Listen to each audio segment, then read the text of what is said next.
आज आहे ना सकाळी सकाळी मस्त अशी देवपूजा केली बघा देवांची, आणि देवांची अशी छान पूजा केली आणि देवांना भरपूर फुलं वाहिली ना की मन अगदी प्रसन्न वाटतं आणि देवपूजा सुद्धा खूप सुंदर दिसते. तर बघा गोकर्णाचा किती छान कलर आहे माझ्याकडे निळ्या रंगाचा. तर सार्थक आता निघाला होता शाळेत, कारण त्याच्या शाळेमध्ये ना दिंडीचा कार्यक्रम होता. आता दिंडी म्हटलं की मुलांना खूपच उत्साह असतो. तर हा कुर्ता त्याच्याकडे पूर्ण प्लेन कुर्ता नव्हता, तर तो मी त्याच्यासाठी घेऊन आले दुकानातून. एकदम परफेक्ट बसलाय. खरं तर आईला मुलांचं माप एकदम परफेक्ट माहीत असतं. तर सार्थक आवरून झाल्यावर बाय बाय करून शाळेत गेलाय. तर आल्यावर सगळी गंमत जमत मला सांगितलं, सगळी घरातली कामं आवरली रोजची, आणि त्याच्यानंतर बसले गॅलरीमध्ये शेंगा सोलायला, कारण शेंगदाणे संपले होते.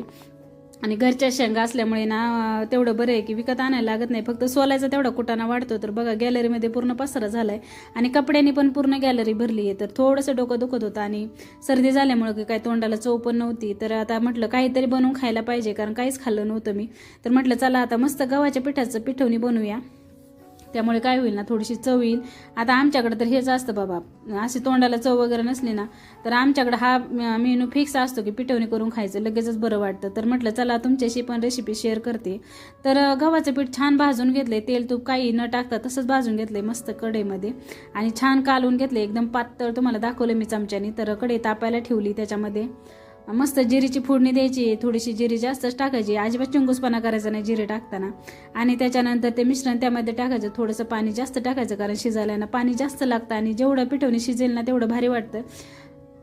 तर चवीपुरतं मीठ आणि चवीनुसार गूळ पण टाकायचं आहे, आपल्याला जेवढं गोड आवडतं त्यानुसार, आणि साखर पण टाकू शकता. पण मला आहे ना गुळाचंच पिठवणी आवडतं, कारण आहे ना गुळाने चव खूप छान येते. आणि 5 मिनटं एकदम मस्त शिजून द्यायचं. बघा छान उकळी आली पिठवण्याला.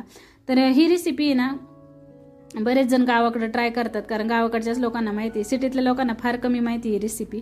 तर बघा मी वाटीमध्ये पिठवणी घेतले आणि पहिल्या चमचा घेतल्यानंतरच अगदी भारी वाटते, घशाला एकदम मस्त शेक बसल्यासारखं वाटते. कारण मला जेव्हा सर्दी होती ना तेव्हा सर्दी झाली की कान आणि घसा दुखतो, तर घशाला मस्त शेक बसल्यामुळे भारी वाटत होतं. तर बघा तुम्हाला जर आवडली असेल ना तर तुम्ही एक दिवस ही पिठवणी नक्की ट्राय करा. चला मग व्हिडिओ तेच एंड करते. बाय.